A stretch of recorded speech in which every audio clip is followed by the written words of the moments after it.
Hello, my dear students. Welcome back to my channel Scholarly Minds and I hope that you all are doing great और आपके exam की जो preparation है वो काफ़ी अच्छी चल रही होगी। तो इस वीडियो के अंदर मैं BPSC 134 के कुछ इम्पॉर्टेंट क्वेश्चंस को डिस्कस करने वाली हूँ। आपका जो BPSC 134 का एग्ज़ाम है गाइज़ वो 16 जुलाई यानी कि कल है। तो ये वीडियो आप सभी के लिए काफ़ी ज़्यादा इम्पॉर्टेंट है। जो BPSC 134 के मेरे जो ओल्ड वीडियोस हैं, पार्ट 1 जो वीडियो है आप उसको भी देख सकते हैं। पार्ट 1 वीडियो के अंदर भी मैंने कुछ इंपॉर्टेंट क्वेश्चंस को विद आंसर्स डिस्कस किया था।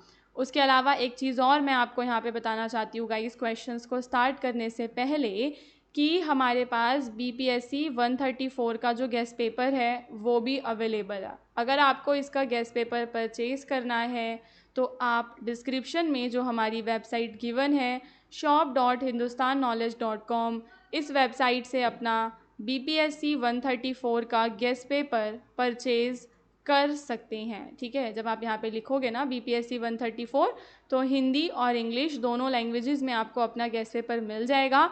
आपका जो भी मीडियम है, ठीक है, आप उस मीडियम को यहाँ पे चूज़ करके गेस्ट पेपर को ले सकते हैं।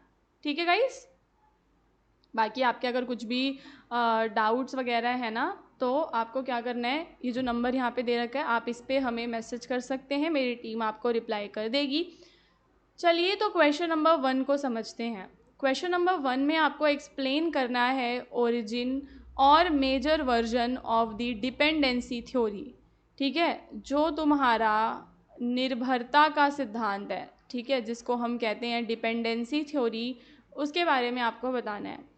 डिपेंडेंसी थ्योरी का ओरिजिन की अगर हम बात करें तो लेट 1950s और 60s में इस थ्योरी का ओरिजिन होता है, खासकर कहाँ पे, लैटिन अमेरिका में। और यह सिद्धांत मॉडर्नाइजेशन थ्योरी की असफलता के जवाब में आया था। विचारकों ने महसूस किया कि गरीब देश केवल पीछे नहीं हैं बल्कि उन्हें जानबूझकर गरीब बनाए रखा गया है। तो इस सिद्धांत के अंदर गाइस किस चीज़ की बात की गई है कि जो हमारे गरीब देश है ना वो पीछे नहीं है बल्कि जानबूझकर उन्हें गरीब बनाया गया है, क्योंकि वे अमीर देशों पर आर्थिक रूप से क्या है, निर्भर हैं। ओके, सो ये इसने इस विचार को चुनौती दी कि सभी देश एक जैसे विकास के रास्ते पर चलते हैं।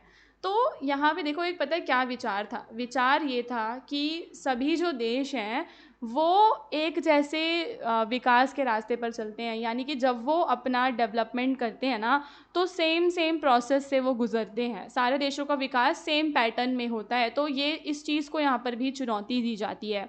अब हम इस थ्योरी के अलग अलग जो वर्जन्स हैं उन्हें समझेंगे। तो एक जो वर्जन है वो है स्ट्रक्चरलिस्ट वर्जन, यानी कि संरचनात्मक रूप, जिसे रॉल प्रेबिश मॉडल भी कहा जाता है।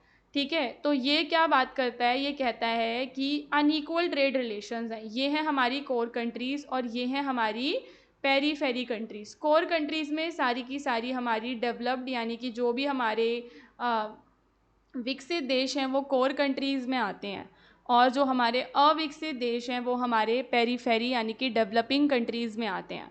तो यहाँ पे हम क्या देखते हैं कि जो कोर जो विकसित जो कंट्रीज़ हैं वो विकासशील देशों के संसाधनों का शोषण कर रही हैं। तो यहाँ पे जो तुम्हारा ये संरचनात्मक रूप है डिपेंडेंसी थ्योरी का, यह रूप बताता है कि कैसे अमीर और गरीब देशों के बीच व्यापार असमान है। गरीब देश कच्चा माल निर्यात करते हैं और महंगे दामों पर तैयार माल वापस खरीदते हैं। तो आज कोई देश अगर गरीब है तो हम उसकी गरीबी के पीछे एक कारण ये देखेंगे कि वो अपने देश से जो कच्चा माल है ना उसको निर्यात कर देगा और फिर विकसित देश से क्या करेगा, आयात करेगा। ठीक है, फिर एक है तुम्हारा नव मार्क्सवादी रूप, यानी कि neo Marxist version, says that capitalism itself create dependency. तो ये क्या कहता है कि जो पूंजीवाद है ना, पूंजीवाद खुद ही निर्भरता को पैदा करता है। अमीर देश जानबूझकर गरीब देशों को पिछड़ा रखते हैं ताकि वे उनसे लाभ उठा सकें। ठीक है, तो दो आपको वर्जन समझ में आ गए, एक है तुम्हारा नव मार्क्सवादी रूप और दूसरा है तुम्हारा संरचनात्मक रूप। इसके बाद तीसरा रूप कौन सा है दोस्तों, तीसरा है तुम्हारी वर्ल्ड सिस्टम थ्योरी, जिसमें जो वर्ल्ड है उसको तीन उसमें हिस्सों में बांटा गया है। एक है कोर कंट्रीज़, दूसरी है सेमी पेरीफेरी कंट्रीज़ और तीसरी है तुम्हारी पेरीफेरी कंट्रीज़, ठीक है। और इसमें कहा गया है कि एक भाग के विकास के लिए दूसरे भाग का शोषण यहाँ पर होता है, यानी कि जो पेरीफेरी कंट्रीज़ हैं वो सेमी पेरीफेरी का शोषण करती हैं, सेमी पेरीफेरी वाली कोर कंट्रीज़ का शोषण, सॉरी मैंने ऑपोजिट बता दिया, जो कोर कंट्रीज़ हैं वो सेमी पेरीफेरी का शोषण करती हैं और जो सेमी पेरीफेरी हैं वो क्या करती हैं गाइस, पेरीफेरी वालों का शोषण करती, ठीक है। मुख्य वाली जो है ना वो सबसे ज़्यादा डेवलप्ड है, तो वो अर्ध परिधि का शोषण करेंगी, फिर अर्ध परिधि वाली परिधि का शोषण करेंगी। तो डिपेंडेंसी थ्योरी हमें दिखाती है कि पूरे के पूरे ग्लोब में आज जो असमानता जो है, इनइक्वालिटी जो है, ये एक्सीडेंटल नहीं है ना। आप सभी को पता होगा कि जब हम अंग्रेज़ों के ग़ुलाम थे तो हमारी ही तरह अंग्रेज़ों ने और भी दूसरी कंट्रीज़ को ग़ुलाम बनाया हुआ था। तो वो क्या करते थे, उन ग़ुलाम कंट्रीज़ के संसाधनों का शोषण करते थे, जिसकी वजह से आज वो जो कंट्रीज़ हैं वो आपकी परिधि पर रह गई हैं और जो यूरोपियन कंट्रीज़ हैं वो मुख्य यानी कि कोर में चली गई हैं। तो यहाँ पे हमने क्या समझा कि जो डेवलप्ड नेशंस हैं, ठीक है, जो आपके डेवलप्ड नेशंस हैं ना वो क्या कर रहे हैं, अंडर डेवलप्ड यानी कि अविकसित देशों का शोषण कर रहे हैं। एक बार इसको रिवाइज कर लेते हैं ताकि आपको जो भी कंफ्यूजन है वो आपकी क्लियर हो जाए। सो गाइज देखो, क्वेश्चन था कि डिपेंडेंसी थ्योरी का ओरिजिन और उसके मेजर वर्जन्स आपको बताने थे। तो आपने ओरिजिन कहाँ से इसकी उत्पत्ति हुई आपने उसके बारे में बताया, फिर आपने इसके 3 वर्जन्स बताए, संरचनात्मक, नव मार्क्सवादी और तीसरा इसका वर्ल्ड सिस्टम थ्योरी आपने बताया। एंड डिपेंडेंसी थ्योरी आपको क्या दर्शाती है कि वैश्विक असमानता कोई संयोग नहीं है, बल्कि यह ऐतिहासिक और आर्थिक शोषण का नतीजा है। यह सिद्धांत बताता है कि कैसे अमीर देश गरीब देशों के पिछड़ेपन से लाभ उठाते हैं। इसके बाद आपका अगला क्वेश्चन है जिसके अंदर आपको जो डिफरेंट फेजेस हैं कोल्ड वॉर के ना, ठीक है, कोल्ड वॉर के डिफरेंट फेजेस को आपको बताना है। तो यहाँ पे इसका जो पहला फेज़ है, हम ना 4-5 फेजेस के बारे में बात करेंगे। तो पहला चरण आपका होता है जब हमारा वर्ल्ड वॉर 2 यानी कि द्वितीय विश्व युद्ध समाप्त हो जाता है ना, तो उसके बाद तनाव की शुरुआत होती है। तो पहला चरण क्या है, यह चरण द्वितीय विश्व युद्ध के बाद शुरू हुआ। दुनिया 2 खेमों में बट गई। एक खेमा था अमेरिका जो कि पूंजीवादी था और दूसरा था तुम्हारा सोवियत संघ जो कि साम्यवादी था। इसी समय आयरन कर्टन, बर्लिन नाकाबंदी और नाटो की भी स्थापना होती है, ठीक है, आयरन कर्टेन। इसके बाद दूसरा तुम्हारा चरण था जिसमें हमें तनाव और संकट और गहरा होता दिखता है।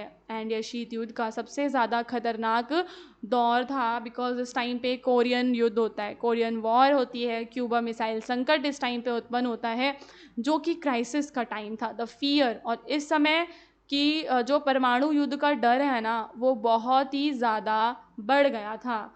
जो तीसरा फेज़ था वो था पीसफुल कोएग्जिस्टेंस का, यानी कि शांतिपूर्ण सह अस्तित्व का। तो इस समय जो तनाव है यानी कि जो टेंशन्स हैं गाइस वो थोड़ी सी क्या हो गई थी, कम हो गई थी, और जो दोनों पक्ष हैं उनके बीच में जो संबंध हैं वो सुधर गए थे, दोनों के बीच में समझौते भी हो गए थे, समझौते यानी कि ट्रीटीज़ हो गई थी।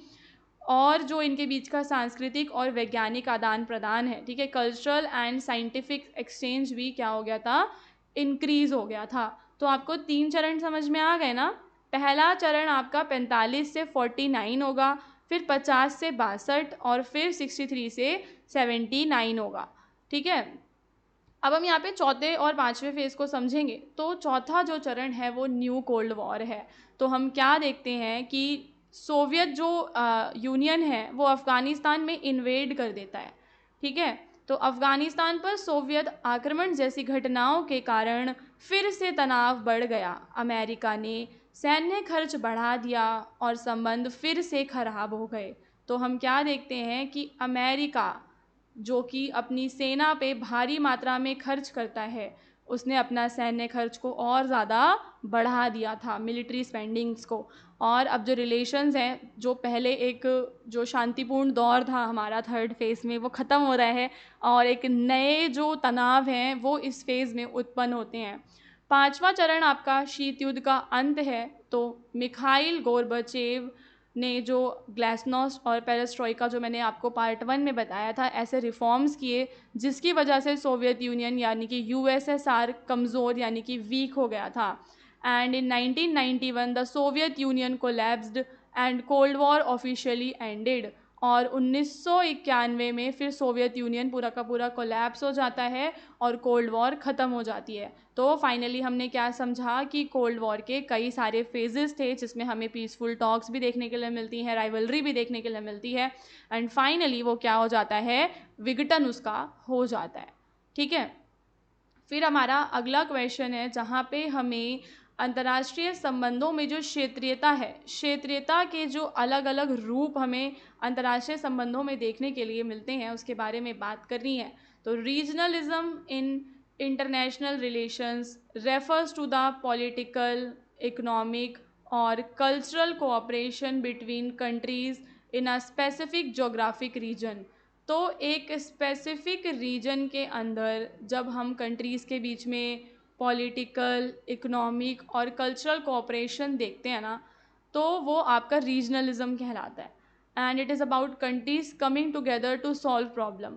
तो यानी कि गाइज इसको समझो, ज़्यादा डिफ़िकल्ट नहीं है कि जो देश है ना वो एक साथ मिलकर जो साझा समस्याएं हैं, साझा समस्याओं में आपकी कौन सी समस्याएं आती हैं, जिसमें सारी कंट्रीज़ को मिलकर काम करना होगा।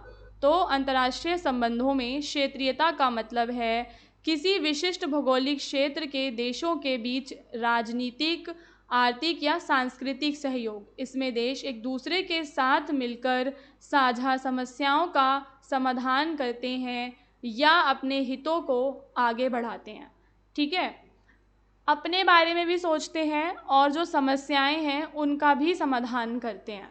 क्षेत्रीयता के विभिन्न रूपों को देखें तो एक गाइज होती है आर्थिक क्षेत्रीयता।